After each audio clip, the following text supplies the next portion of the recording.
and welcome to another edition of Witch Hut Chats. And come on in and sit for a spell. We are sponsored by Evermoving We Rise and Moonlight Potions and Charms. I am your amazing goddess host, Miss Nikki Kirby, and we are with our wonderful chaos magician, Saul Ravencraft. How are you doing, Saul? I am fantastic, Nikki. Good to be with you here today. I guess I should say grateful to be with you here today as we are moving into what we celebrate in the United States as Thanksgiving. Also, Indigenous Peoples Day. I know that there is certainly some pushback on the idea of the original Thanksgiving. But I think that a day of gratitude is still a good thing to look at. And you can look at what you're grateful for without it having to be all about pilgrims and indigenous people and things that may be uncomfortable. We need to be grateful. We need to give that up. Mm-hmm. You know, we need to be grateful for what we have. And we also need to be mindful of others as well. I do agree with that.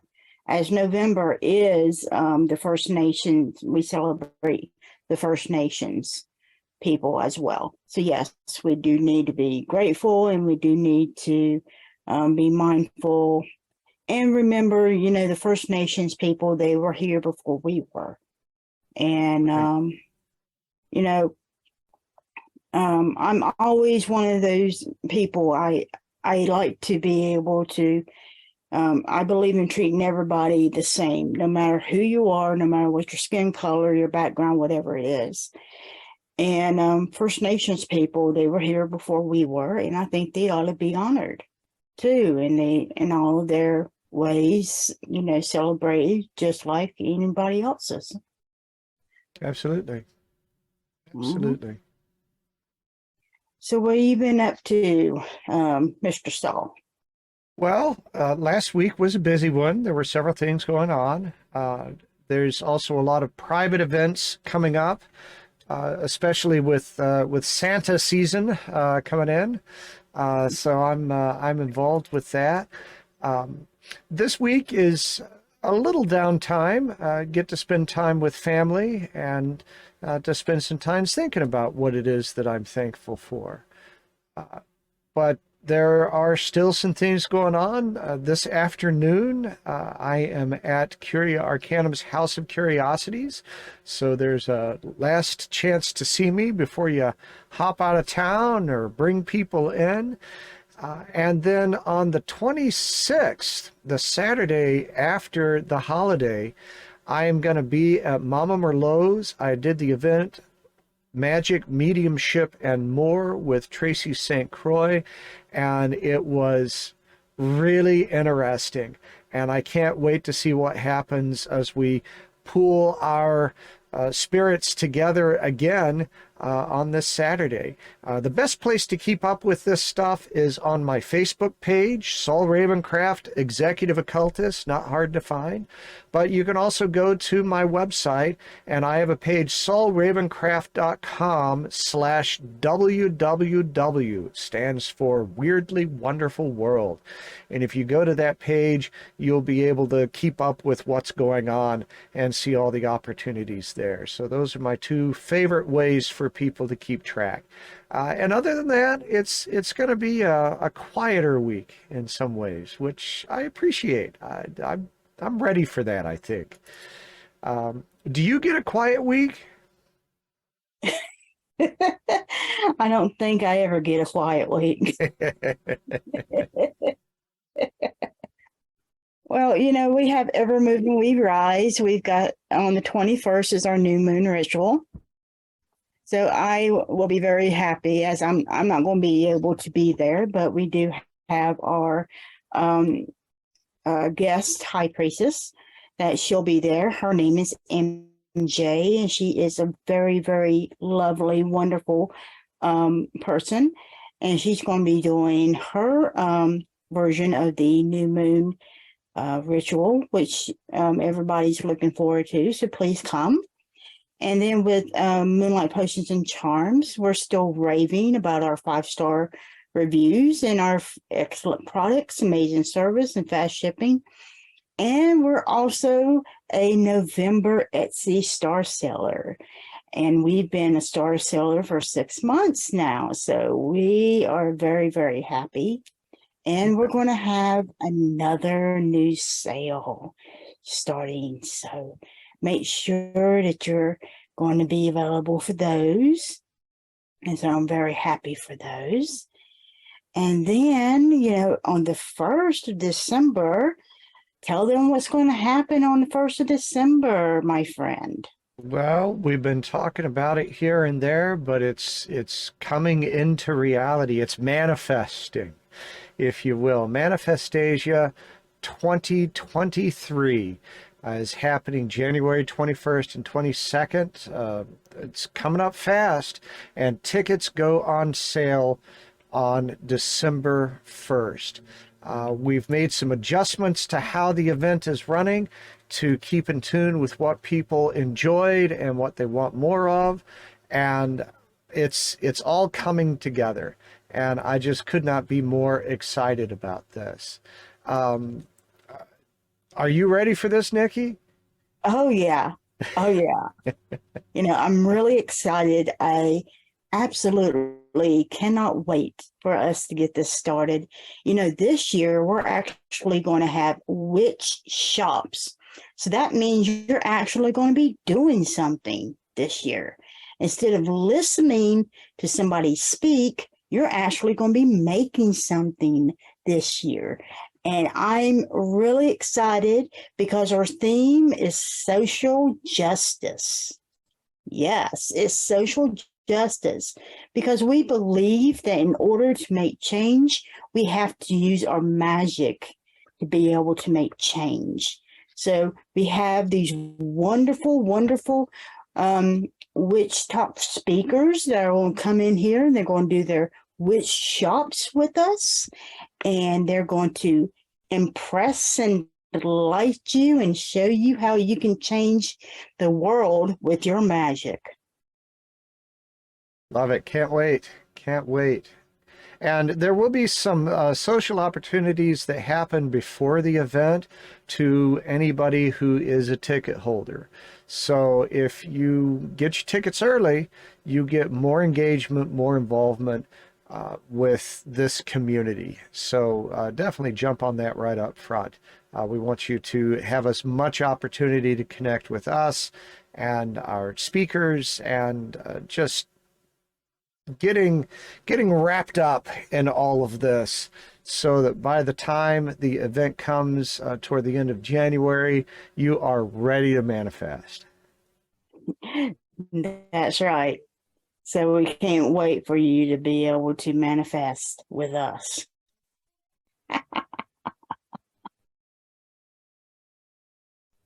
So are you ready for today's divination? I am always anxious. What do you got for us today, Nikki? All right. So, as everybody knows, I drink a tea for our divination, and today's tea divination is: your dream will come true when you least expect it. Ooh. So, I want to know from our chaos magician, what does that mean to you? Gosh, ain't it the case? There's a lot of things wrapped up in that. They say that when you achieve before it's recognized. You rise into your power, you become that thing that you want to be, and then people start to notice. And I think this is very much the case with our manifestations. Is we can get so focused on what it is that we want that we don't even see when it's happening. And that when we quit trying to prove it I'm not even sure exactly how to say this. Just that exactly what it says. When you're not expecting it, when you're so busy doing the things, you suddenly look up and realize that the fantasy has become reality. And I don't know that it works any other way typically. I think our manifestations often end up being a surprise. Is that the way it is for you? It is sometimes. Sometimes it is. It's not often, but it is sometimes. And I like it when it's a surprise. It's nice when it is, because it means I can surprise myself. Right. Yes. Right. And I think that's one of the things that when we talk about manifesting and you know, dreams coming true, let's make those the same thing. We're talking about manifesting, that we worry about it and we distract ourselves with it. We're like the kids sitting in the back seat going, are we there yet? Are we there yet? Are we there yet? Right? And that's not a productive thing to do. You have to keep moving forward, going on the path, doing the things, and not worrying about whether you're there yet. And I think that is what happens is that when we quit worrying, when we quit anticipating, and we just get on with it, that everything comes into place, and we're not overly anxious, and that's when it becomes a surprise. Is when we allow ourselves to just move on with all the things we need to do and allow it to come. And then suddenly it's there. That's true. That's true, and I like that. Is there a memory that you have of a situation where you wanted to manifest something and you got distracted by all the other things, so you weren't necessarily keeping track of it, and then suddenly there it was? You know, this wasn't actually it was a spell, it was more of a thought. When I was homeless, I wanted a place to be able to live. And I had a thought every single day that I wanted a place to live. And, but I didn't have enough money to be able to find a place to live. And I went to try to get onto the list in California to ask for help. And you know, I made $1 more than was required by them, so they couldn't help me. And so this went on for another couple of weeks, and then suddenly I was called one day, and they told me that I was on a list, next on the list to be able to find a home, and they found a home for me. So there is the reason why I was able to get a home. And you had pretty much let that go. Yeah, I had let it go by that time. Wow. And I think that's very much the way that it works. It's that follow through that we talk about in casting a spell or doing a magical work. You put it out there, and you let it do its thing. And yeah, it doesn't mean that you don't keep part of your energy on it. You certainly had a part of your energy focused on having a home, coming from somewhere. You didn't let that go, but you had let go of some aspect of how that was going to happen. And the universe provided. Yep, it did. I love it. I love it. All right. And with that, we are going to listen to our wonderful sponsors, and then we will be right back. Have you wondered what spirituality is? Spirituality is limitless, as it does not contain any boundaries on beliefs or practices. Spirituality's most important component is personal experience and allows one to explore it freely. Evermoving We Rise is a spiritual moving tradition, as our name is our lifestyle, because we are persistently rising and moving forward. We realize that everyone's spiritual journey is extremely personal, but more easily traveled with reinforcement. We'll teach you to become friends with your shadow, emerge your authentic self, and give you time and space to develop your own spirituality. And when situations bump back, you'll have the entire community behind you, as we are a magical family who work to sustain each other. Discover the benefits of working within a society dedicated to helping you grow on your personal path.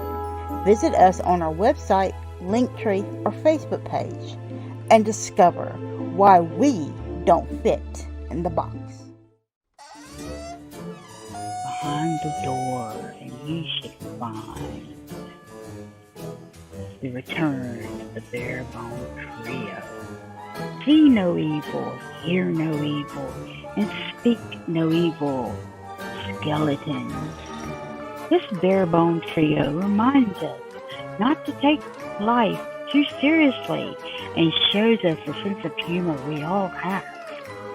Each one crafted with specific detail and are great for the Day of the Dead, your ancestor altar, Halloween, Samhain, Hecate, and the possibilities are limitless.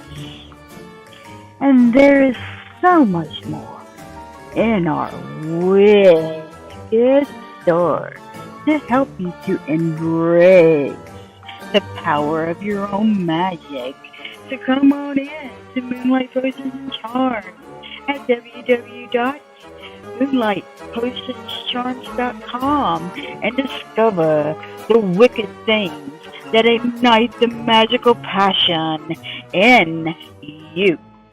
At Witch Hat Chats, we promote magical knowledge, arts, and music from all cultures.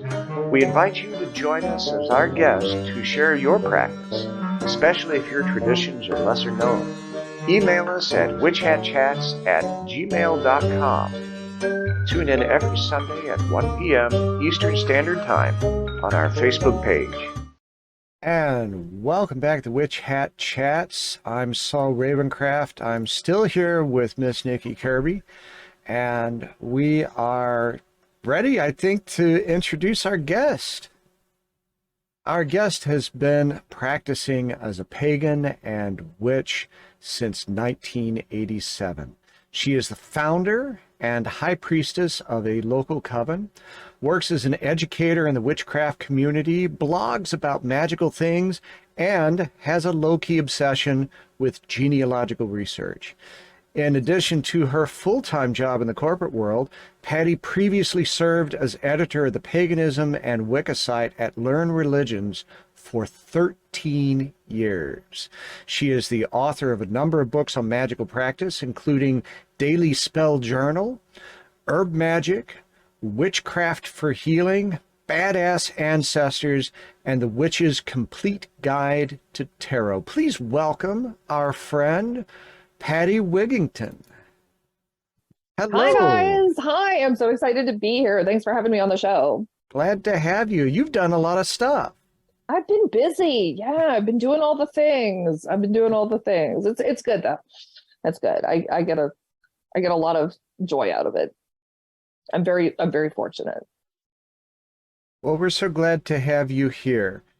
Now, your latest project is The Witch's Complete Guide to Tarot. And but before we get into that, I'd like to talk a little bit about Badass Ancestors.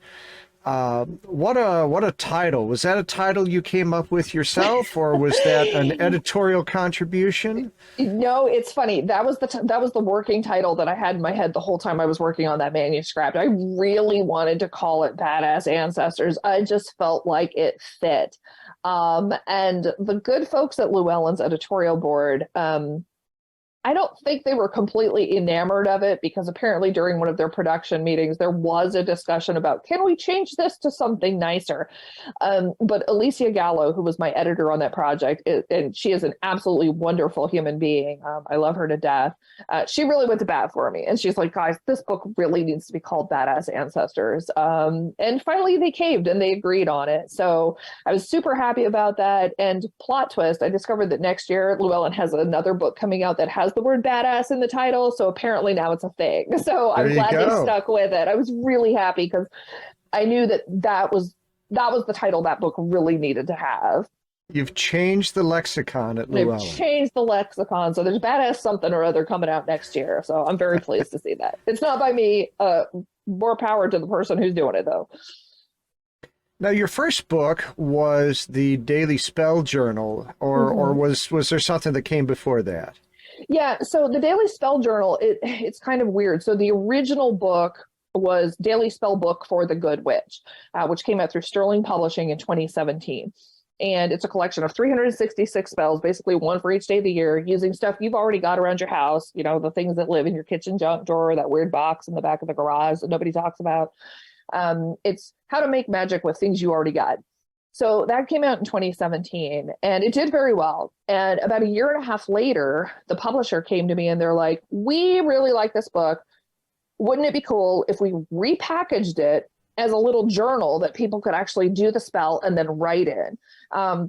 So that ended up coming out. It must have been early 2019 or maybe late 2018. I don't even remember now. It's all a blur. But that one has been very popular. It's super cute. It's very sparkly. It's got this really pretty gold leaf around the end. It's adorable. But that one it's a super popular one. I do a lot of events throughout the year where I show up and pimp my wares. And that one, people can't stop touching it. They're like, I need to hold this book because it's kind of adorable. It's really cute. So it's one of my favorites. And have you gotten feedback from anyone who has been through that as to how those spells worked for them, or how they grew with that? Yeah, it's really interesting because I do many of the same events every year, I end up seeing a lot of the same people, and people will come up to me and they'll be like, oh, you were here last year. I bought this book. I bought that book. I bought the Daily Spell Journal. And, they're always like, oh, I did this one on my birthday and it was awesome. Or I did this one and I didn't understand it, so I did it again and it worked. Or I love the toilet paper spell, that kind of thing. So I've gotten a lot of really positive feedback on it, which has been kind of a relief because a lot of times when you have books about magic and spell work, there's a lot of ingredients that people have to go to the local witchy store to buy, which right. I'm all about supporting local businesses. But, sometimes you don't have the resources to do that. And that's when making magic with non-magical things comes in so valuable and so handy. And I think people are unaccustomed to the idea that you can just make magic with, a ball of aluminum foil and a Sharpie and a baseball or whatever, Right. So I've gotten a lot of really good feedback about that one, which is pretty gratifying. So did you consciously sit down to put together a Spell Today book and manufacture all of these, or this grow out of your own spell practice? How did this come to be? So the Daily Spell book kind of came together in a combination of those two things. So I had been writing for About.com. It's now Learn Religions, but at the time it was About.com. I've been writing for them since 2007. And I was approached by an editor from Sterling Publishing in 2016 who said, hey, we have this idea. We'd love to see a daily spell book with 366 different spells. And we really like your voice on the internet. How would you feel about writing this book? And, I was like, okay, that sounds fantastic. Sure, I can totally do that. I can totally come up with 366 different spells. I've been practicing for at that time for 25 years. I have an archive of spell work I've done, because I write everything down. So when I started working on the book and putting it together, the first thing I did was I went back through all the spells I had written over the years, like starting when I was 18 years old. And I'm 54, so you can do the math. It's been a minute. So I had several books of things I had tried, things that had gone wrong, things that I had redone to make sure they went right. So that was sort of the foundation of it. And then I filled in some of the blank spots by creating new spells and sort of farming them out to a few folks I knew, both magical people and non-magical people. And I was like, I need y'all to be my beta testers and make sure that this does what I believe it's going to do. So every single spell that's in that book has been performed at least once, usually twice, by several people, myself included. So it was a collection of things I already had and things that I created specifically for that book. But everything was tested. I run a tight lab. Excellent. Excellent. Now you move forward into herb magic. Is herb magic something that has always been a love for you, or was it something that you grew into? I'm sorry that I said that. So herb magic is one of those things. First of all, I need to make it very clear for anybody who's listening. This is not a book about the medicinal uses of herbs. I am not an herbalist. I am not qualified to give you advice about drink this herbal tea to take care of that medical condition. That is not my job. It is way above my pay grade. But what I do know is I do know a lot about the folkloric and magical uses of herbs, which is what that particular book is about. It's always been something I've been really interested in. I was raised by parents who encouraged me to read a lot, study a lot. My parents, who are still around today, they are very much agnostics, and they had an extensive library of things to read when I was growing up. And a lot of those books were about plants. A lot of those books were about ancient history. A lot of those books were about folklore from around the world. So as I was growing up, I kind of had it in my head that plants did things and that plants meant things.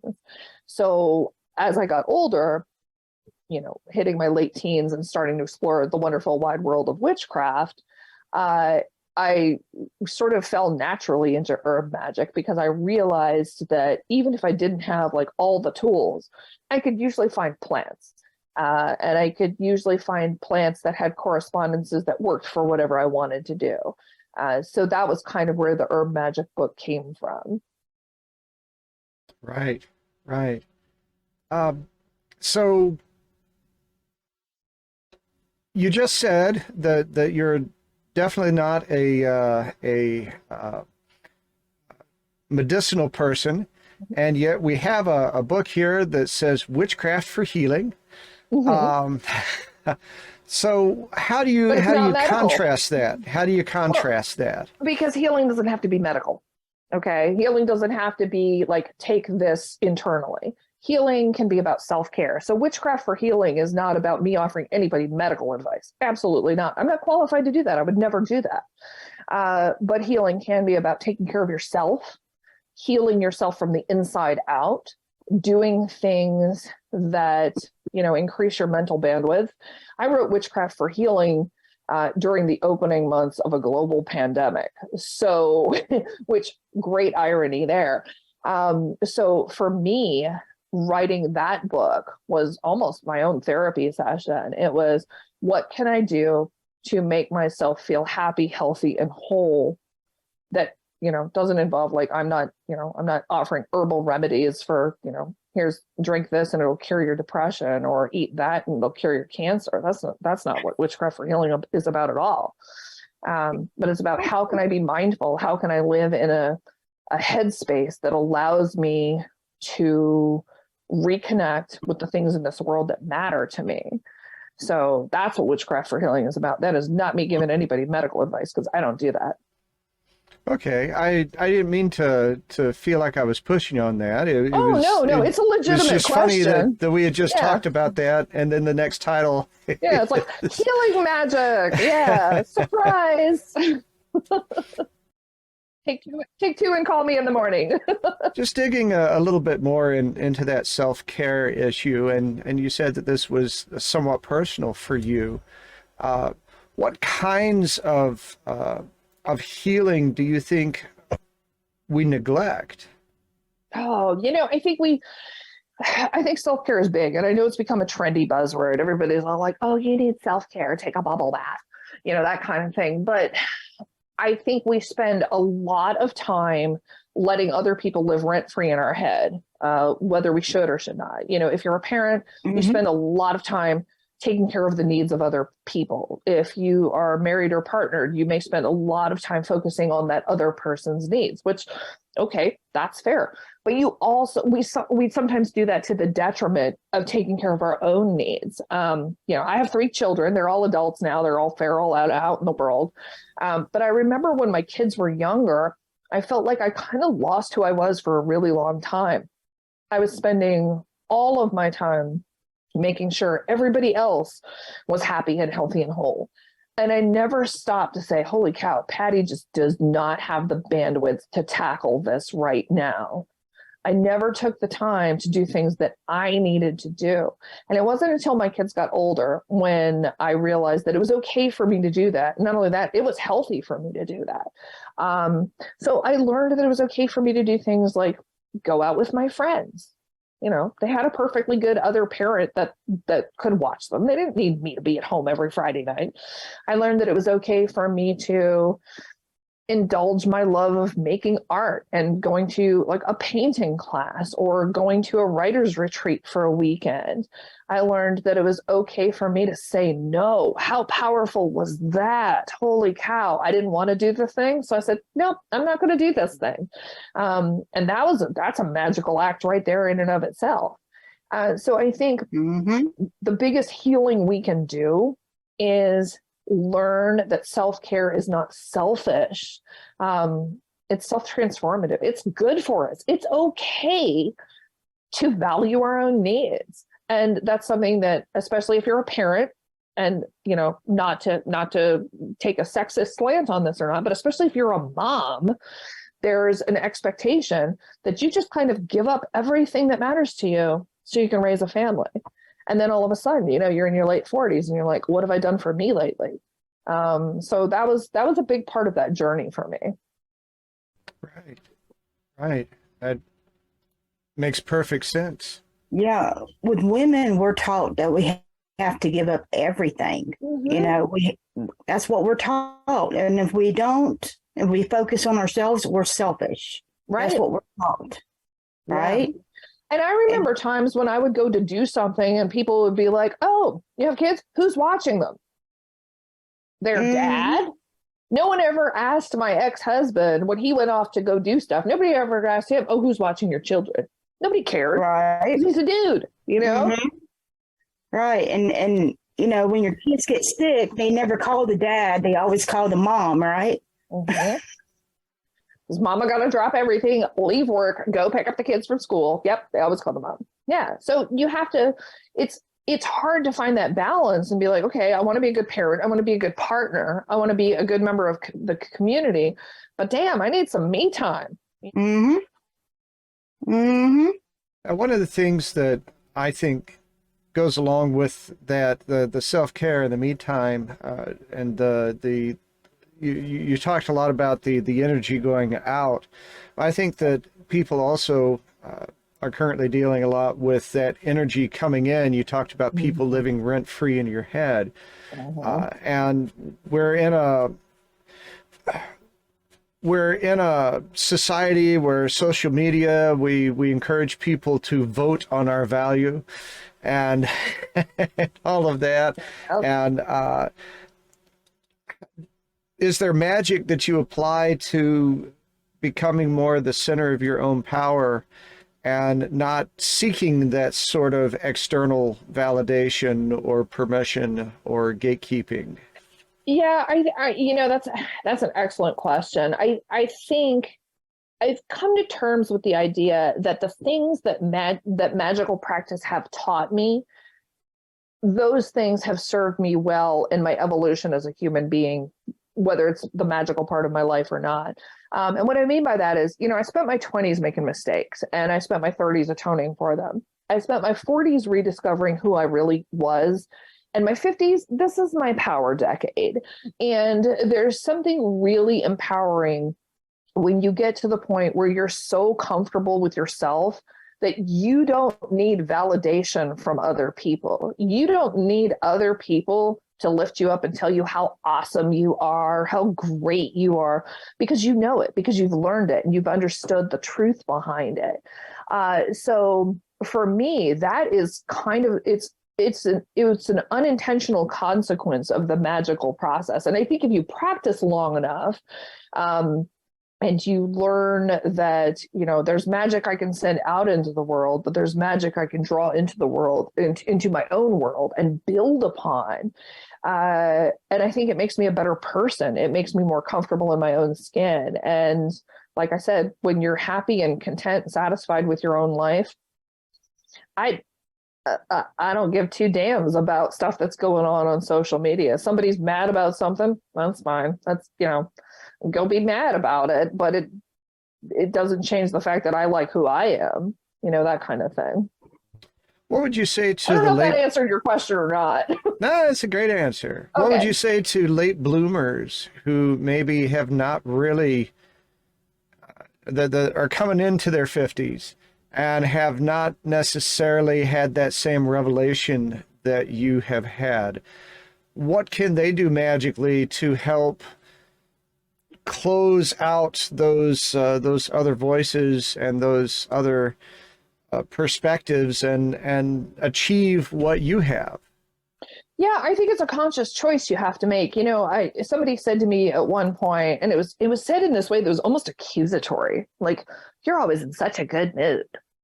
Like, yeah, like it was almost said with sort of this, how dare you always be so happy and optimistic. But I choose that every day. You know, I can walk around being miserable, or I can walk around, you know, seeing the glass as half full. It's, you know, you choose that. And the reason I'm optimistic all the time, one of the reasons I was thrilled to write the opening to Positive Pagan for Lisa Wagner, the reason I'm optimistic all the time is because the alternative is horrible to me. Like, you know, the advice I would give anyone is to figure out what is your happy, what is your contentment, what is your satisfaction, embrace it, and then consciously choose it every day. You don't have to wallow in negativity. You don't have to immerse yourself in stuff that makes you miserable. You don't have to surround yourself with people who make you unhappy. So the more positivity, I mean, I know this sounds really woo and new agey and stuff, but the more positive you have in your life, the more you'll bring in that is positive. The more things you're grateful for, the more you'll bring in to be thankful for. And the flip side of that is if you surround yourself with negativity and yuck, you're just going to attract a whole lot more of it. Right. Love So it. that would be the advice I give to people. If I could break it down to 2 words, choose positivity. That's my advice to anybody, whether they're a newbie or whether they're somebody who's been practicing for a long time. I mean, and obviously there's times when things just suck. I mean, I get that. We've all had periods where things just sucked and you couldn't choose happy because things sucked. But when you have a choice, I know which one I prefer. I love it. That is a great note on which to end this segment. And now it is time for us to listen to a few words from our sponsors, the people who keep the show going. So here's stuff you gotta know. We'll be right back with Patti Wigington on Witch Hat Chats. I'm Saul Ravencraft, co-host of Witch Hat Chats. I understand just how confusing and chaotic it can be to open to a path of magic and manifestation. Everything seems to turn on its head. I want to be an ally as you find the way upon your path. My studio setup will let us do readings, coaching, and exploration virtually, just as though you were sitting across the table from me. One size does not fit all, and we will work together to craft the right approaches to build your practice, your confidence, and your power using the tools of divination, magical works, and spirit connections. It's never too late to embrace a new path and emerge empowered. Go to texasmojoman.com and select Contact to begin. There's a message now. Let's get started working on your very good fortune.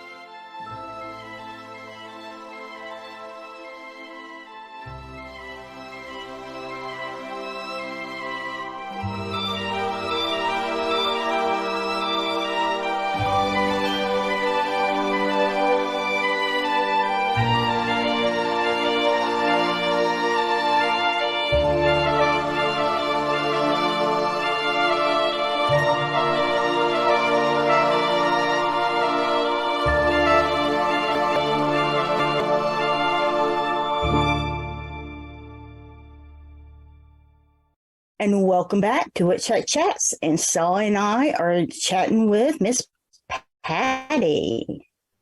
Hello right. again. I'm glad we're back. Yes.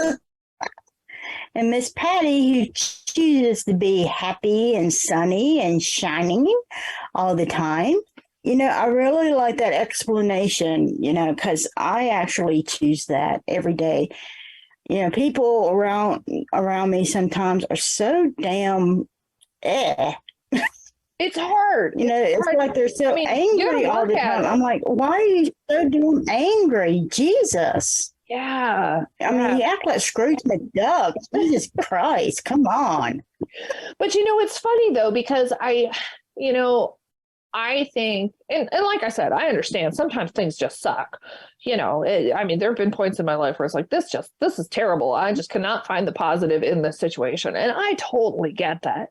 But when I have the option, you know, I really do choose to I see the good in people, you know, not everybody, some people are terrible, but, you know, I try to see the positive side of every situation. It might be because I'm a classic Libra, so we like to look at all of our options and then decide eventually which one we like better. Like, it's not that we're bad at making decisions, we just take a while to get there. But I just try to choose the positive because I know people who surround themselves with negativity. And guess what, dude? They are freaking miserable. They're unhappy all the time. Why would you pick that? Right. I mean, I'm a Scorpio, but I see, even when things really suck, I see that I'm going to eventually get through it. Right. And when I get through it, I'm going to learn, you know, certain lessons from it. And hopefully I'm not going to be stupid enough to repeat that damn thing again, right? That is the truth. And I've had some crappy periods in my life. I've had some crappy things happen to me. And I always try to at least look at it as, what can I learn from this? And I will say I am pretty proud of the fact that I don't ever make the same mistake twice. Like if I screwed things up and it was my own fault, I guarantee you I'm not going to repeat that because I learned from my mistakes. So what got you into witchcraft? You know, it's funny. So I was at an event all day yesterday, and I actually had this conversation with someone who was not part of the witchcraft community, but accidentally stumbled into this event. And they struck up a conversation with me. What got me into witchcraft? It's, you know, it's one of those things where I think I was kind of always teetering on the raggedy edge of practicing witchcraft. I just didn't know how structured it could be until I became older. As I mentioned, my parents had lots of books in our house growing up, you know, very eclectic sort of upbringing. I was encouraged to read stuff, you know, like folklore and history and mythology and all that kind of stuff. So by the time I was 8 or 9, you know, I'd gone through like all the Roman mythology, the Greek mythology, which is pretty much the same thing, you know, the Norse mythology, like here's some Hindu folk tales, things like that. So in my head, even as a child, I knew that magic was out there in the world. And I think one of the problems people run into is most people are raised being told that's not real, that's make believe. My parents never did that. So they pretty much set me out on a path where, you know, I literally did believe I could do anything I wanted. You know, nobody ever tried to make me disbelieve in magic. So I spent my Mhm. formative years reading that kind of material. Then when I was 18, 19-ish, I happened to meet, through a friend of a friend, I happened to meet a woman who was a practicing Wiccan. And we just started talking. Like, I mean, I didn't have any concept of witchcraft other than what I had read in, history books. But we started talking, and she explained some of the things that she did, not everything because oathbound, but, she explained some of the stuff that she did. And I was like, oh, this all feels really familiar. I've kind of been doing this stuff all my life. I didn't know that there was an entire community of people out there who were doing the same thing. And that was kind of when I learned that, oh, it's not just me. I'm not just the weird kid sitting in the back of the library at school. There's a whole community of people out there. And that was when I started studying in depth. I think my first book was probably Ray Buckland's Big Blue. Everybody started with Big Blue. So I started actively practicing rather than just sort of haphazardly, I think this might work. I started actually consciously, deliberately focusing my practice. And that was how I got started seriously practicing it. But I think I was just kind of always adjacent to it in the first place, just because of my upbringing, which was, I don't want to say it was non-conventional, but it certainly wasn't like a lot of my friends or other kids of the period. The thing about it is when, you and me and Saul, when we were coming up, there was probably no internet where we could go to Right. and say, hey, this is what this is, and this is what this is, and all this other stuff. No, and there was maybe a couple books there. Right. You didn't have the options But, now. For me, it was really hard to find somebody. Right. And then we had to find people who actually were legitimate, because the men that I used to run into, all they wanted to do was screw you and then call it witchcraft, right? And Yeah. It's like, there's nothing magical there, buddy. Sorry. right. I mean, I'm sorry, your dig is not magical. I don't care what they say. No.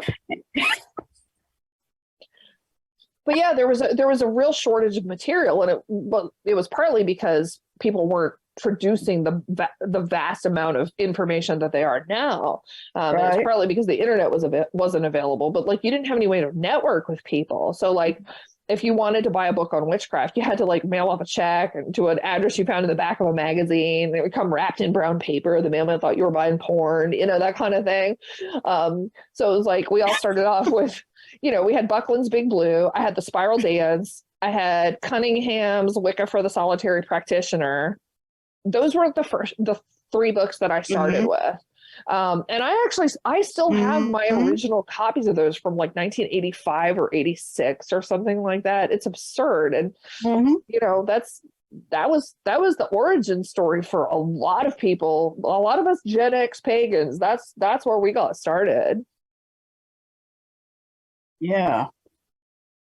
It's it was like that because it just seems like so long ago when we had to do all of that, and now it's just easy. You just go on the internet and you can find anything. And I think in a way that's almost, it's like what has made witchcraft accessible has also made it problematic, because you can find anything and there's no way to vet your sources. I mean, anybody can put up a Tumblr account with like a bunch of witchcraft stuff. Anybody can get on TikTok and be like, here's what you can do for the full moon this month. And people that are new don't have that sense of discernment because they haven't been practicing long enough to figure out what is, what's bullcrap and what's not, Well, a friend of mine had told me, this was back in October, that the LA police, this is Los Angeles Police Department, had on their website what witches do, that witches practice satanic rituals on Halloween. That's what we do, and to avoid us. Oh. I mean, this is in California, Los Angeles police. Yeah. Telling people this. that seems really odd. I didn't hear anything about them having this on their website. I don't know about you, but what I did on Halloween was I sat around and I ate Reese's peanut butter cups and fun-size Snickers bars on my front porch. That's what I did on Halloween. Oh, so that was your sacrifice. I sacrificed the hell out of those Snickers bars, let me tell you. Let's talk about those badass ancestors. Okay, let's talk about them. Great segue. Ancestors are something that come up quite a bit on this show. I know that Nikki's practice is very ancestor based, and I have challenges when it comes to ancestors just because of what my family structure was. Sure. I don't have a lot of connection with my ancestors. We didn't sit around on Thanksgiving telling stories about great grandpa or anything like that. Nope. Much more dramatic than that. Which doesn't necessarily give you a strong path. So Nikki has a very close connection with her ancestors, from what I've seen. It's more problematic for me. So how do you approach the idea of ancestors, and what led you into looking at their badassery? So I never deliberately set out to establish myself as having an ancestor-based spiritual practice. It wasn't that I got up one morning and I was like, hey, I really like this witching stuff. I think I'm going to bring in the ancestors and start witching along with them. I mean, that is not the case. It was not deliberate. So I've been practicing magic since I was, 18-ish. But I've been researching my family tree since I was about 14 or 15 years old. So those two things evolved in tandem, my witchcraft and my genealogy research and work. And as I got closer to learning more about my ancestors, many of whom I grew up in what I thought was a small family. Plot twist, it was not. I discovered that if anyone's got family from Virginia, Tennessee, Kentucky, or Arkansas, we're probably cousins, and that's fine. But my family was a lot bigger than I thought it was. And I started learning it wasn't just about putting down names on a chart or a birth date. It was about learning their stories. What did they eat? Where did they live? What would their house have looked like? That kind of thing. So I started developing this relationship with my ancestors. And so that kind of evolved along at the same time as my spiritual practice. And eventually the two sort of converged. I didn't plan on it to happen. It just sort of unfolded organically. And I think for a lot of people, our ancestors, it's almost like this weird great unknown thing. I know everybody's like super into like, oh, I'm going to do the ancestry DNA testing and figure out who my cousins are and what my ethnicity is and stuff. But sometimes it's scary because it's really the great unknown. A lot of family secrets get revealed. Sometimes people find out very uncomfortable truths about parentage in their family, that kind of thing. And sometimes people just don't have a relationship with their living family members. Whether it's because you've chosen to go low contact or no contact, which is completely valid, or whether you just don't have the kind of family that talks about stuff. I mean, like growing up, like we didn't talk about our feelings. I mean, I was an adult before I learned how to talk about feelings, because we just don't do that in our family. So everybody brings their own experience to the table. But what I would encourage people to be mindful of, even if you don't know your ancestors, even if you don't even know their names, or maybe you're not sure who your biological family is, perhaps you're adopted or one of your parents is adopted, any kind of situation like that.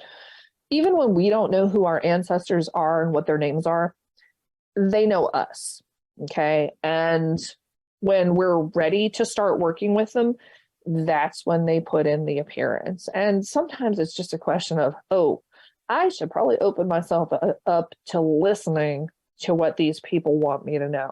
Sometimes you got to work at it. I mean, I certainly have family members I've worked with over the years that are not easy to get along with. we'll just leave it like that.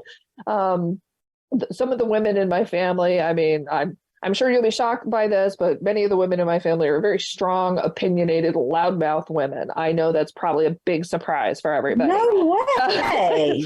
I know. God, I never thought of that. Yes.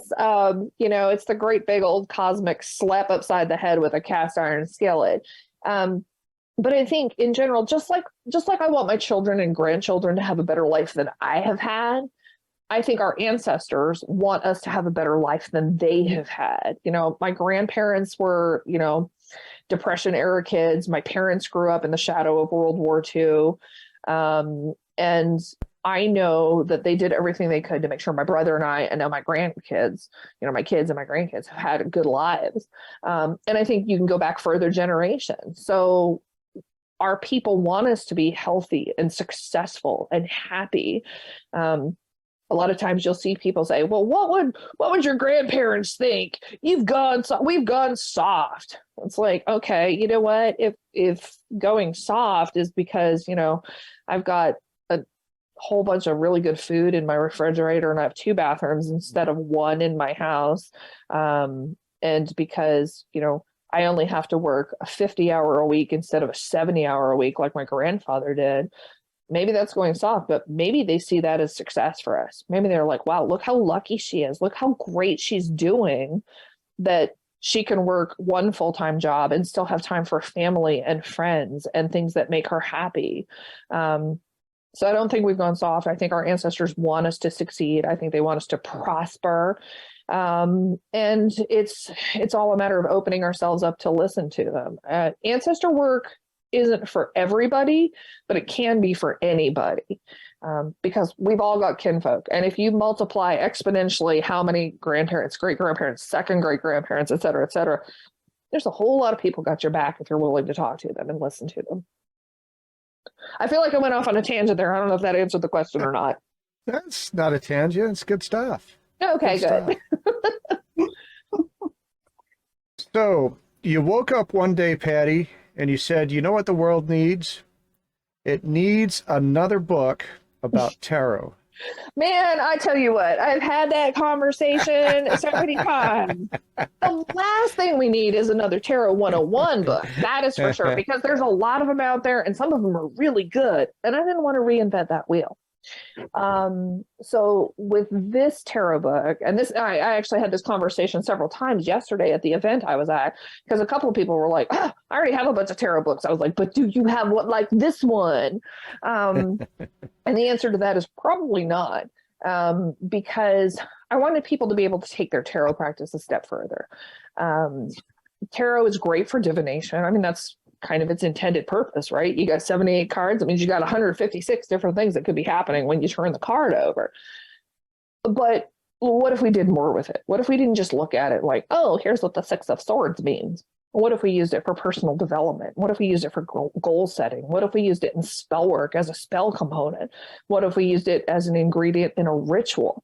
What if we used it in a way that celebrates the archetypes and the images and the concepts found in tarot and just expanded it all out there instead of just like, oh, I turned over a card and here's what it means.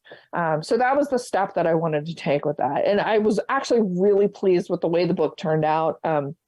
Funny story. Normally what happens when I send off a manuscript to an editor, you know, it's a Word document. It's just text. I don't do illustrations. That's not my department. So I send off the text in a Word document. And then a couple months later, I'll get back the galley proof. So it'll be a PDF where it's like, I can see what the pages are going to look like and what the layout's going to be. And, you know, it gives me a chance to go through. It's like, oh God, there's a typo I missed. I can fix little things like that. With this book, none of that happened. I didn't get a visual. I did edits on the text, but I didn't get a visual of what the book was going to look like. I had no idea.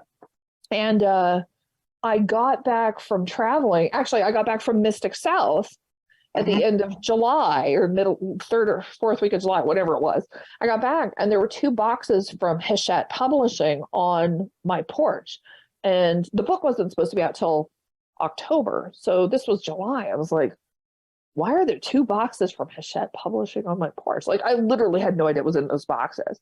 So I dragged them in the house and I opened it up and I was like, there's the tarot book. I was like, oh, this looks really nice. I wonder how it looks inside. And I opened it up. Man, I tell you what, it was like angels sang, rainbows came out, glitter rained from the heavens. I was like, this is so pretty. It's so beautiful. I was like, this is one of the prettiest things I've ever done. I really love the way it turned out, but it was a complete surprise. Like, I literally had no idea what the inside was going to look like until I opened the box and there it was. So do we need another book on Tarot 101? No, we do not. So you mentioned several different witchy uses for tarot. Which one was the more surprising for you? What was an unexpected discovery of tarot that really became a thing for you? So, okay, a lot of people don't know this about me. Well, sometimes people do. I work a full-time job in the corporate world, okay, which is weird because, I mean, my God, look at me. Do I look like I belong in the corporate world? Probably not. But I've been with the same firm for a little over 9 years. It's the company I will retire from. And so because of that, I'm a business operations manager. So I actually have a pretty good head for how to make things run really efficiently. So one of the things I've started doing in the business world is a SWOT analysis. It's strengths, weaknesses, opportunities, and threats. It's something that anybody who's ever taken a finance class or an MBA program, they know all about SWOT analysis. I figured out how to incorporate tarot into SWOT analysis for decision making. And for me, that was the weirdest thing I've ever done, honestly, because those two things, it feels like there should not be overlap between the structured economics and, micromanaging business side of things. And then here we have the mystical woo of tarot. And then we blend them together to make a really informed decision about something that's important to us. And to me, it's one of those Venn diagrams that shouldn't work, but it does. So that really surprised me. I'm always surprised when things go together that seem like they shouldn't go together. And yet it seems like it works. So I included that in the book because I was like, I use this all the time. I love my tarot SWOT analysis. That is interesting, being able to do that, being able to apply that. Yeah. It's weird. It seems like it shouldn't work, right? It seems like it shouldn't make any damn sense at all. And to this day, it's the first time I tried it, I was like, I bet I can make this work. And it took me a few attempts to figure out like how to interpret what I was looking at. But then I was like, oh, this actually really does work. Yeah. So I actually use it a lot. And now it's time for us to be able to listen to our wonderful sponsors. And when we come back, we're going to go to the Witches Cabinet. The Witching Hour is here, and new magical products arrive at Moonlight Potions and Charms. And what appears during the magical hour? Our mysterious triple goddess Hecate key necklace comes in 2 sizes, perfectly aligned with her will, so her devotees can find their way through the darkness. The handsome hand of God statues, believed to be protective talismans of luck, fertility, abundance, and good health, come in black or white. One of the best ways to bring your ancestors with you no matter where you go is our traveling ancestor altar on the go. They come in 3 sizes, small, medium, and large. Perfect for all of your needs. They include candles, an oil, a toy for the little ones who passed on, and so much more to honor their beloved dead. And our Papa Legba key necklace are perfect for the devotees of the King of the Crossroads. Comes in 2 sizes, each one specifically prayed over and dedicated to Papa Legba himself. And appearing for the first time, Baron Sam D and Mama Gray J. Altar on the Go limited edition. Yes, you can take your altar to the cemetery with you. How cool is that? The traveling altar is complete with top hats, coffin nails, a cross from Mama Gray J, and so much more with room for you to add your own items. So show Barron's MD and Mama Bridget the altar perfect for them. And don't forget, our bare bone trio, see no evil, hear no evil, speak no evil, skeletons have returned. There is so much more in our wicked store to help you to embrace the power of your own magic. So come on in to Moonlight Potions and Charms at www.moonlightpotionscharms.com and discover the wicked things that ignite the magical passion in you. Anybody can tell you what is on a tarot or oracle card. What matters is seeing beyond what others may not be able to see and help the client to uncover what lies in the mist. What do readings from Moonlight Potions and Charms do? Wednesday, I did this ancestor reading, and it was an amazing reading. And it was a detailed reading. And I remember talking to this customer's ancestors, and it was so delightful. And he wanted some questions to be answered about the magic in his family because he didn't know. And his family was mostly like most of our families are. You know how everything is like hush hush when it comes to the magic in his family. And he wanted to know who can he actually talk to about the history of the magic in his family. And I was able to give him specifically who he can go to talk to about that. What particular deity he can actually go to be able to help him with this. And it was just an amazing reading, and talking to his ancestors, they were such a delight, and they told me so much about this customer. It was just an absolutely wonderful reading for him, and I was just so happy to be able to give him this wonderful reading. It's really amazing to be able to give people these readings, these products that's really going to help them, and be able to give back to the community, because this is what Moonlight Potions and Charms is about. We want to help you to embrace the power of your own magic. That is what we are all about. It's to help you to do that. Book now and allow our wonderful staff to take care of your spiritual reading needs. And there is so much more in our wicked store to help you to embrace the power of your own magic. So come on in to Moonlight Potions and Charms at www.moonlightpotionscharms.com and discover the wicked things that ignite the magical passion in you. Welcome back to Witch Hat Chats. It's me, Saul Ravencraft. I'm here with Miss Nikki Kirby, and of course, the happy, the positive chosen Patti Wigington, as we move into our witches cabinet. You make me sound really delightful, Saul. Thank you. You are delightful. Well, I mean, he could have said, rainbows fall out of your ass too, but he didn't. I mean, you don't know. You don't know. You're like a spring morning with mimosas. Oh, excellent. I love it. So for today's Witches Cabinet, Miss Patti, who is so happy and charming, is going to be sharing with us her tarot secret today. So Miss Patti, take it away. Yeah. So one of the things we were talking about during the break is, different types of things we can use tarot for. Because obviously, the world does not need yet another 101 book, at least not one written by me.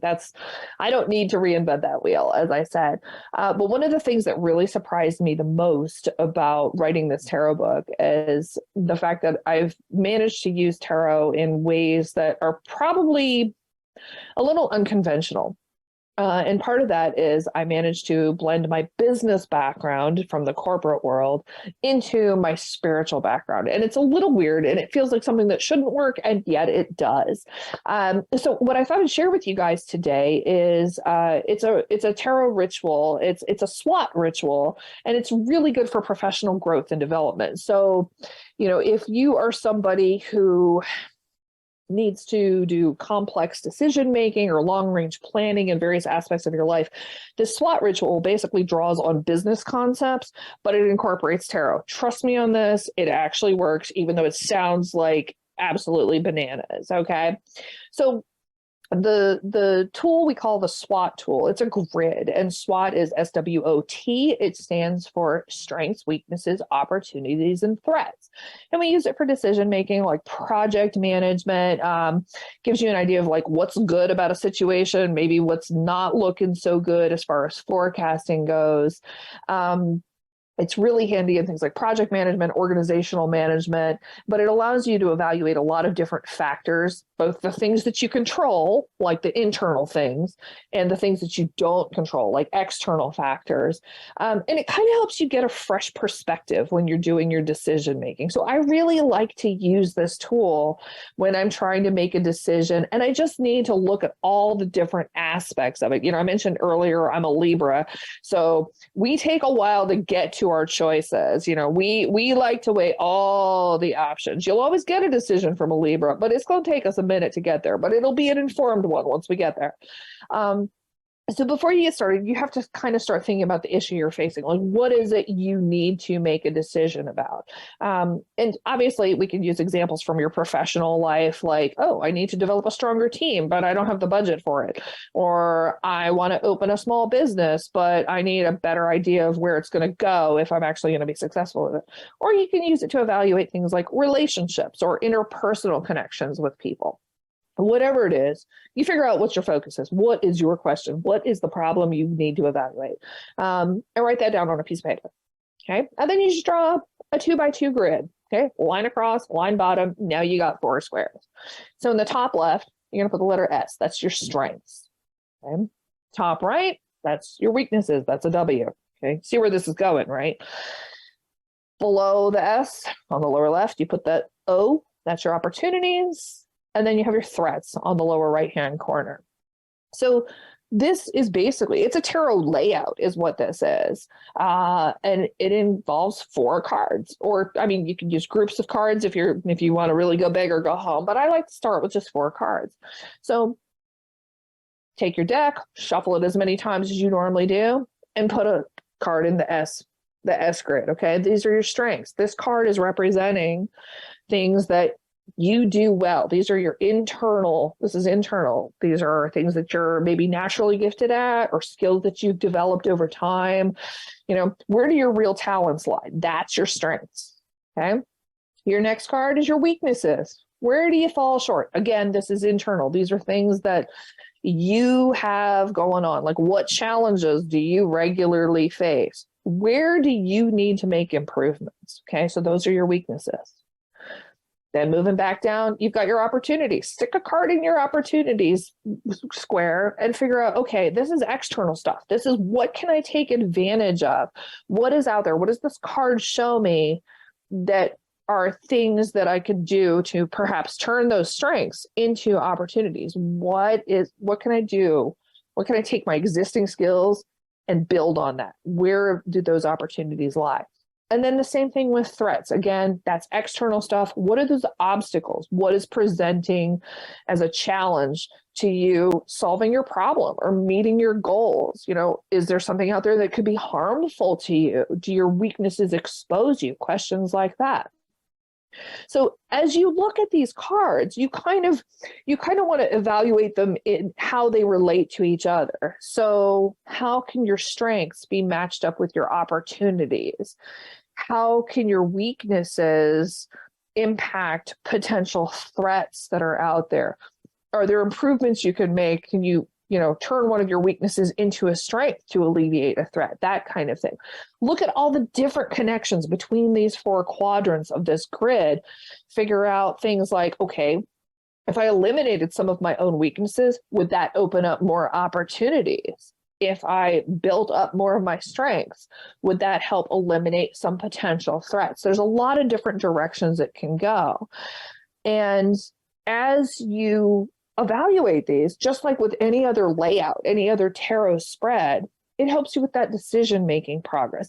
And, you know, you may have to dive deep and figure out, okay, what concept is this particular card actually trying to tell me? You know, what does the Hermit mean when he says it's a strength? That kind of thing. You might even want to add extra cards on top of each of these to build onto it. But I've found that this is a super effective way of really breaking down my problem solving. It doesn't make the decision for me. Tarot doesn't do that. But it really helps me break down, okay, what is real? What do I perceive as real? Where are the problems? What can I do better? And how can I take all this stuff and organically fold it together to make it work in a way that's going to benefit me in the long run? So, like I said, it's a fun little practice. It seems like it shouldn't work because, you know, you learn about your SWOT grids in an MBA program or like a graduate certificate or a finance degree. But so it seems like that kind of shouldn't work with tarot, and yet it does. I use it regularly and highly recommend getting in the habit of doing it if you struggle with being able to make an informed decision. So there you go. You heard it here first, folks. Well, I guess we should give this a live fire test. Ooh. And I am willing to be the guinea pig. I'm rearranging my table space a little bit. Oh, I love it. And I'll go ahead and use my tarot cards.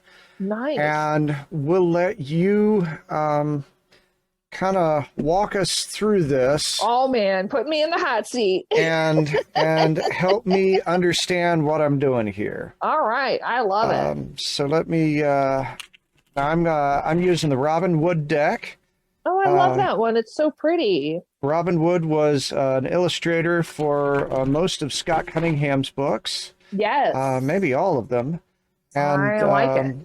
Really has a great take on some of the cards. I love what's been done. He just likes it because there's a lot of naked people in it. There is a lot of naked people in there. I like it too.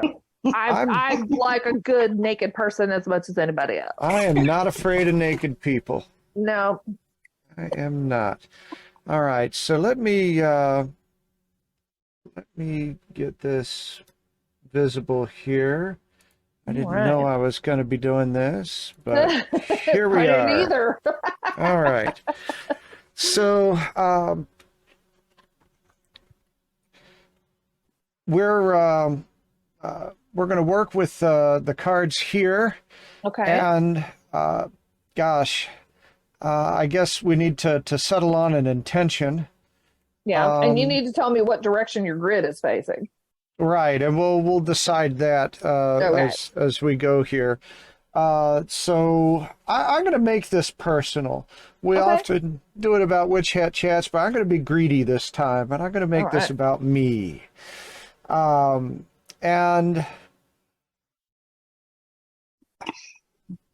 gosh, how do I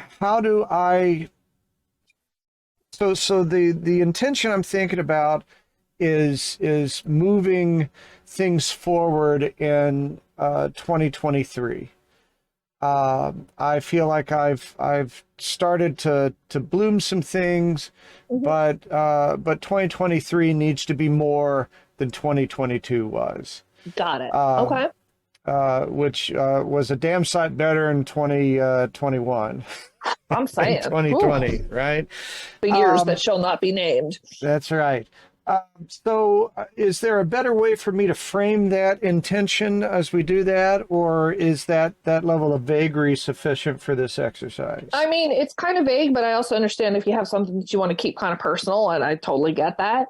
We can still kind of work around that, but it sounds to me like you're trying to figure out how can you do more next year based on the foundation that you've already built. Would that I think that's a good way to frame that, yes. Okay. So the question is, how can I do more? Right? Okay. All right. So I like let's that. see where that takes us. Okay. All right. So the way that I would normally do this is I would lay this as a north, north and south and east and west. Okay. So where would we align these cards? So think of it this way. Basically draw an X, okay? Like All a right. horizontal line and a vertical line. Yes. That's what you want to do. So Okay. the top quadrant, which will be on your upper left, is Okay. your S. That's your strengths. Okay. And the top right quadrant is your weaknesses. And when you draw for this, do you tend to just shuffle and deal, or do you feel your way through, or what is your general practice? I'm for a that? shuffle and dealer. Everybody does Okay. things differently. I like to shuffle a few times, then I just turn my cards over and plop, plop, plop, plop. Yeah. There they are. All right. So I'm going to try and do this so that it fits with what. Well, gosh, how did this get so moved over? I don't know. Try and do this, and we'll go with the quadrants as you see them. Okay, as I see them. Okay, which is kind of upside down from where you're at. Well, but I dealt them with that intention. Okay, that's fair. Gotcha. Oh, I see what you're saying. Okay, got it. Yes, you did. Okay, so let's see what your first one is. That's going to be the one that's on my upper left. Nope, other Yeah. one. This one here. All right. That one there. Okay, so that's your S. So here that's we your have strength. the Page of Wands. Okay. And So we've how got would our- you apply that to the strength? So the Page of Wands, I see that as a card of good news. I mean, honestly, that's like something positive. And I think, knowing the little bit that I know about you, I think you're somebody who, you spend time educating the pagan community, you and Nikki both, with your, with this podcast and with the other work that you do, because I did kind of creep on your Facebook a little bit to see who you were and what you did. I mean, that's you. I mean, you're somebody who shares information. You are somebody who not only shares that information and educates people, but you do it in a way that it's relatable to people. So this is a card of relationships. You are a relationship builder. Okay. People know not only do you talk, but you listen. So I think we can see that as a potential strength for anybody, but certainly in this case. So let's kind of set that aside and just sort of hone in on that aspect of it and see what else unfolds as we Right. dig through here. So Okay. the next one over is going to be your weaknesses card. All right. Womp, womp, womp. What do we have there? I'm trying to see. It's the Two of Cups. It's the Two of Cups. Let's see. Relationships. Oh, there it is. Oh, I love that artwork. Okay. Yeah. So the Two of Cups, to me, that kind of, you seem like a pretty blunt guy, Saul. Would that be a fair assessment? It varies with the situation. It varies. So a lot of times when I see the Two of Cups, that indicates sometimes we might be hurting people's feelings a little bit because, sometimes truth hurts. Okay. So as a teller of truths, as you are, I can see how maybe sometimes people interpret that the wrong way. And when you're trying to be honest, you're trying to be blunt, you're trying to be fair, people sometimes get sad because truth is not always pretty. So perhaps that could be I do something. think I just want to chime in here. I do think Please. that when I'm a teller of art and fantasy and that kind of thing, that people do enjoy that. When Mhm. I try to connect with people on something that is real, that it can be very difficult for me to connect with them on that. When I'm trying to honestly connect with someone that's outside of my personal circle and my personal experience, Mhm. that becomes awkward as hell. And I'm not trying to be a dick or anything like Right. that. I'm trying to understand. I'm trying to be helpful. I'm trying to be positive. And I really dread having those kinds of conversations, because in any other area, I feel I can be eloquent in some way. Sure. When I'm trying you've to just get identified out of your my own comfort weakness. zone, Yeah. I just struggle so hard, and I just piss people off, and we don't. It's unproductive, and so it can be very challenging for me to get outside of that and to try to get into some of these other areas, because I know I'm just going to mess it up. I'm just going to upset people. I should just stay on the side and troubleshoot the website. So you just identified your own weakness in this layout. I mean, Right. you did it so much better than I could, because obviously you know you better than I do. Like, you and I just met a couple hours ago. But yeah, so I think that's a fair assessment of what could potentially be a weakness for you moving forward with how do you level up in 2023? Well, if, we know you're a builder of relationships, an educator, but sometimes you struggle with perhaps it's tact, or whether it's just people misunderstand the way you're speaking to them. So, I mean, that's the common dilemma of people who are outgoing and relationship oriented, because like sometimes it's really hard to establish that connection. We don't have the rapport with people that we would like to have with them. So let's see what the next one down is, though, because I'm really intrigued by that one. So the one this one? right there. Actually, the problem is he's more in his head. He thinks more in his head Mm-hmm. about what other people think than what is actually happening. Oh, going back to people living in there rent free, like we were talking about. I love you, Saul, but that's part of your problem. Yeah. All right, let's flip over that opportunity card. Let's see what's there. Yeah, let's do the opportunity. Womp womp. Oh goodness, we've got our 9 of Swords. That's the 9? Yeah. Yeah. Okay. I just wanted to make sure I was looking at it correctly. I mean, so here's the thing. Here's what's interesting about that. So opportunities typically are external threats, but we know that the 9 of Swords, that's a lot of the stuff that's going on in your head. I'm trying not to use like my 4-letter words, because I don't want you getting kicked off of Facebook here. But there's a lot of the stuff that's going on in your head. So my question to you, without knowing the specifics of what your situation is or what it is that you want to build on in 2023,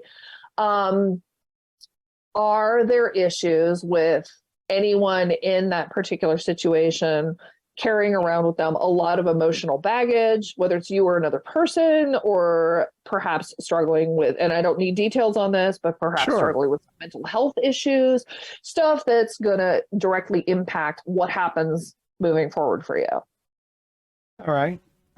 So I'm not going to get into that. No. Partly for time, but what we're doing is we're illustrating to our viewers the way that we would work with this idea. So that's what I should be focusing on is what kind of baggage, what kind of baggage is being brought to the table by any of the people that are involved in this scenario. And sometimes it's not us. I mean, sometimes it's people around us. Mm-hmm. If you're trying to work through a situation with somebody who's bringing, 30 years of baggage and bad experiences, that's going to directly impact how you interact with them and how they hear you when you speak to them, going back up to that weaknesses card.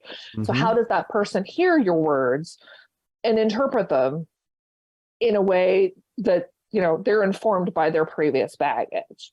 Does that make sense? Yeah, no, perfect. Okay, so let's take a look at that last card, because that's our external threats.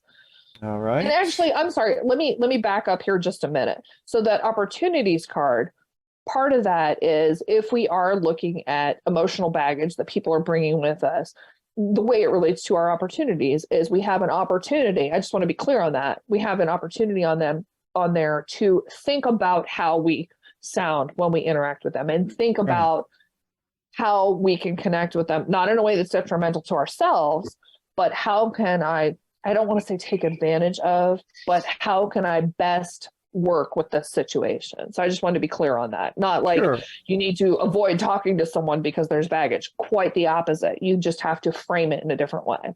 We're looking for the harmonies. Exactly. That's exactly it. Okay, I'm sorry. Carry on with that threat card. What do we got there? I can't see what it is because the It camera. is the High Priestess. Oh, the High Priestess, my favorite. I love her. She's one of my favorite cards. So we've got our High Priestess. She is. How do we see a High Priestess as a threat? Well, okay. So obviously, the High Priestess, we've got intuition, we've got sacred knowledge, we've got our interaction with the divine, but we can also have issues like secrets. Okay, the High Priestess can be secretive. There are sometimes mysteries involved. Sometimes there's a failure to acknowledge and accept our own intuitive gifts. Okay. Now, obviously, that's a little more internal than external. But when we look at that as a threat, okay, how does all this tie in together? So if we've got the High Priestess and she's telling us, okay, watch out for secrets and deception on the outside. Okay, how is that going to be affected by our weaknesses? Okay, we decided weaknesses was about sometimes an inability to connect with people. If we're not able to connect with people, maybe they're not going to open up to us. Okay, so there's a threat that can be enhanced by our own weaknesses. So what can we do to alleviate that threat? Well, let's go back over and look at our strengths. Communication and talking with people and building relationships. People don't keep secrets from those they have a good relationship with. So you kind of crisscross that way. Okay. And then if we go back over to the side, the opportunities and the threats, two sides of the same coin. Okay. We have the opportunity to build relationships by understanding other people's baggage, their boundaries, the lines they've drawn in the sand. Okay, so when we're working with them and trying to get past that, are they keeping secrets from us? Or should we just trust in our gut and hope that they will reconnect with us? So we have to look at things like crisscross and up and down and side to side and how all this play in together, just like with any other spread. If you were laying out like a 7-card horseshoe spread, you'd look at how all those things interacted together. So that's the nuts and bolts of the breakdown. Obviously, we could spend a good 45 minutes talking about those 4 cards and how they interact with each other, even without me knowing what situation it is we're talking about. But that's the nuts and bolts of it. And if you use something like that for a decision-making process, sort of that conceptual, that organizational concept, it allows you to kind of break down, okay, where do I really need to focus my efforts? What do I need to do to get better at? What do I need to be conscious of, especially if there's other people involved? What do I need to listen to? What do I need to hear more of? As well as what do I need to say or do? So that's SWOT Tarot 101, the really, really short Reader's Digest version. I think that was a great demonstration. Thank you for that. Yeah, you're very welcome. Thank you so much. It's one of those things, like I said, it's a little weird that it works, but it works. And where can our watchers reach you? So you can find me online at pattywigington.com. You can also stalk me on Facebook at author Patti Wigington. I'm also on Instagram as Patti Wigington and on the Twitter as Patti Wigington, although I don't know how much longer I'm going to be on there. So people can find me all over the place online. And if you go to my website, again, it's pattywigington.com. You can find links to all of my books and where to buy them. You can figure out what events I'll be at. And if I'm going to be in your neck of the woods, I'd love for people to stop by and say hello. All right. That's all for our show today. Join us next week when Saul and I will be chatting with Janae Montate. Get your vaccinations and your boosters, support each other, and keep your fuzzy babies, your family, friends, and yourself safe, and have an absolute magical week. I know some people who like to chat. I think they're witches, how about that? And every Sunday at 12 o'clock, And if you're hurting, they're willing to talk. Nikki, Kirby with that black stone. I agree, ever moving we rise. Life and soul will the beautiful mind. I give you blessings under moonlight. I know some people who like to chat. I think they're witches, how about that? And every Sunday, 12 o'clock. And if you're hurting, they're willing to talk.